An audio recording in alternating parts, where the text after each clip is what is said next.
on global weather change. Balancing ecological safety with higher agricultural productivity will be an important consideration of our future strategies. Natural resource conservation is another very important aspect. A productive system depends upon the health and efficiency of its components. The resources of soil, water, and biological diversity are perhaps our greatest assets. They need to be cared for and conserved for sustained productivity. According to recent estimates, erosion of the topsoil by water, the single most important factor leading to soil degradation, is adversely affecting the productive capacity of nearly 153 million hectares in our country. Of these, terrain deformations resulting from extremely high erosion rates account for some 12.8 million hectares. Erosion by wind is the main factor, leading to degradation of some 15 million hectares, largely in the arid region. Degradation of soil through accumulation of soluble salts, commonly referred to as salinization, is a threat to the sustainability in the irrigated, particularly arid and semi-arid regions where the groundwaters are naturally loaded with salts. Use of these waters for irrigation or the redistribution of salts for an introduction of canal irrigation is responsible for reduced productivity of some 11 million hectares of otherwise productive soils. Conservation of another resource that will take the central stage of the changed agriculture scenario is biological diversity, which provides the building blocks for developing crop varieties with high productivity and characteristics of nutritional and processing requirement. The pressure on land and water resources is also threatening the native plant and animal populations. India has a uniquely rich and diverse genetic base whose properties are far from fully evaluated and understood as of today. Under assured irrigation and intensive agriculture, the replacement of local cultivars with high-yielding varieties is around 50%. Mixed varieties are being replaced with single genotype crops, and the total number of crops grown by a farmer is also getting restricted.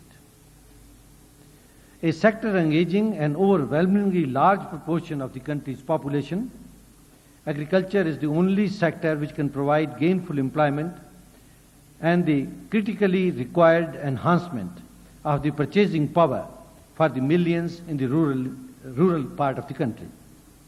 Agriculture of tomorrow will be looked upon for the creation of jobs in villages where India lives and for generating the additional income for the people living there. The largest number of overseas investment proposals since liberalization are in the food processing sector. These amount to 3,000 crores at present. As I said in the beginning, it is here that R&D institutions should be linked with industry end to end. So much about research-related issues and the need of technology development. There are, in addition, many development-related issues which, if left unattended, will make the attainment of goals impossible. The important among these are increase in number of absentee farmers. Since independence, land has been fragmented twice, if not 3 times already, resulting into uneconomic size of holdings. Consequently, the number of absentee farmers has increased. This not only affects production and productivity, but also leads to deterioration in the status of natural resources in terms of fertility of land, soil erosion, quality of water, etc. Many of the technologies or solutions that we now advocate for such activities as integrated pest management, water harvesting and drainage require cooperation of a number of farmers owning contiguous land. One solution to the problem could be reforms in cooperative laws, impinging technical and social factors. Individual lands have been consolidated successfully in many states under Land Consolidation Acts. But redrawing the village boundaries on scientific lines based on watershed area approach has not been attempted so far. The present boundaries of any village are arbitrarily set boundaries based on transfers, even of a fraction of a village, from one zamindar to another during the British period. This has resulted in demolition of natural boundaries.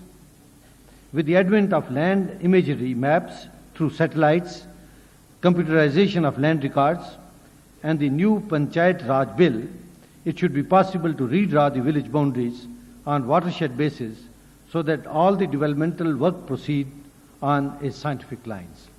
This particular aspect is a critical issue for the so-called dry land agriculture, which accounts for a major part of agricultural land in this country.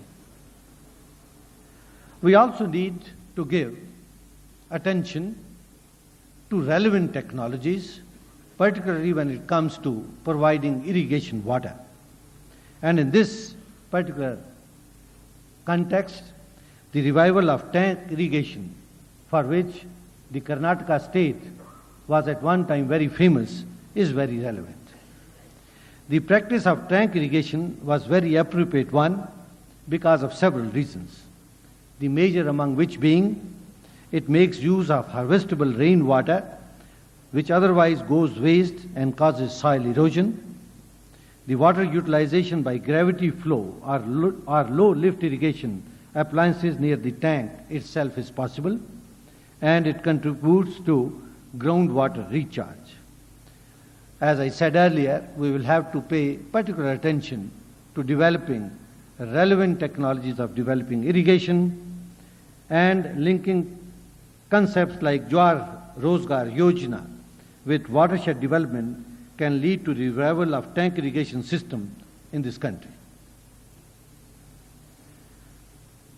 Supply of quality seed at affordable prices is yet another issue.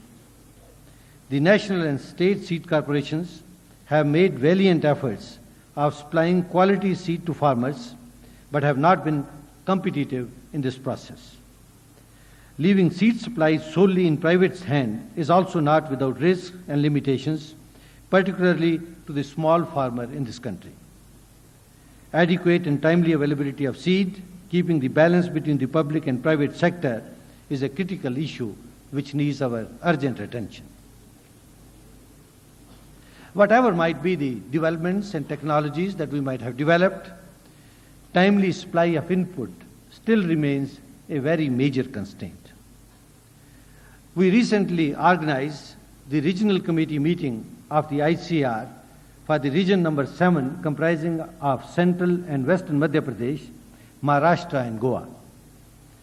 The average productivity in the region during 1991, this particular region which I am referring to, was 940 kilograms per hectare against the national average of 1,382 kilograms per hectare. That is 70% of the national average. Considering that our national average itself is low compared to many other countries, I think we must sit up and see how we must remedy this particular situation. If this productivity could be increased to the national average itself, it will give net additional production of 14 million tons of food grains. And this is only for one region consisting of 4 states. On the face of it, achieving this target should not be a too difficult a job if supply of inputs can be arranged in time. It has been established that delay of 1 week in sowing reduces yields by 10%. Also, if the crop is sown by seed cum fertilizer drill, it results in 10 to 15% additional yield. And these are the kinds of alternatives that we will have to put into place if we have to achieve in the short time available to us and make up for the total production in this country which the increasing population will require. On the advice of the ICR, seed cum fertilizer drills have been included in the mini-kit supply to small and marginal farmers. Managerial and entrepreneurship skills are very important in modern agriculture. Management is now included in the curriculum of agricultural education and in formal and informal training programs. I was very happy to learn that this university is also paying attention to including managerial input into the curriculum of its educational program.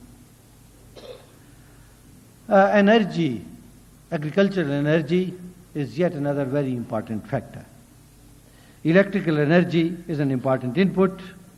More than 50% of electrical energy in a state like Punjab goes to agriculture sector, whereas in most other states it's around 15% only, although in these states where the devolvement of energy to agriculture sector is already low, the requirement of energy in these particular states are particularly high.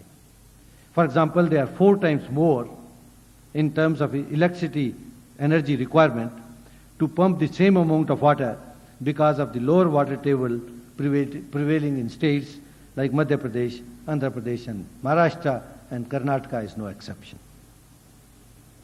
Agriculture pricing policy that ensures remunerative prices to the growers is vital to tilting the balance of terms of trade between agriculture and industry.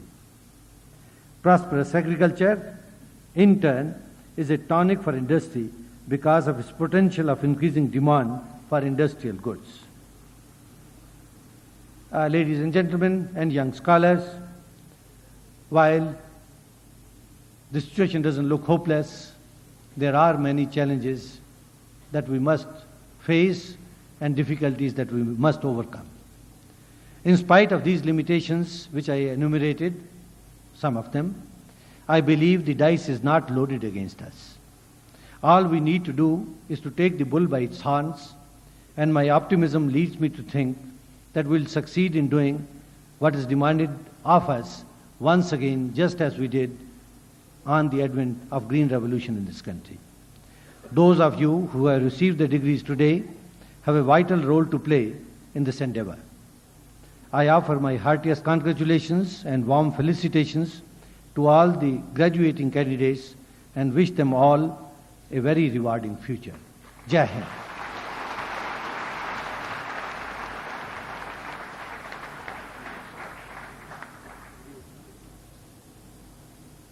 I dissolve the convocation.